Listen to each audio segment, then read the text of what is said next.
વલસાડ જિલ્લાના ધોબી તળાવ વિસ્તારમાં 4 જુલાઈથી દશામાના વ્રતનો પ્રારંભ થશે, જે 10 દિવસ સુધી ચાલશે, જેના માટે મહિલાઓએ તૈયારીઓ શરૂ કરી દીધી છે.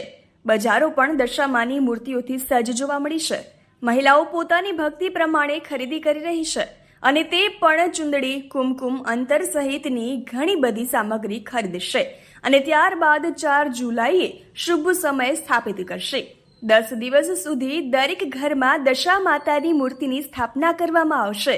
સવારે અને સાંજે માતાજીની આરતી અને જાગરણ સાથે વિવિધ ધાર્મિક કાર્યક્રમોનું પણ આયોજન કરવામાં આવશે. મહિલાઓ 10 દિવસ ઉપવાસ કરશે. અંતિમ દિવસે માતાજીની મૂર્તિનું કોઈ પણ નવા જળાશયોમાં વિસર્જન કરવામાં આવશે.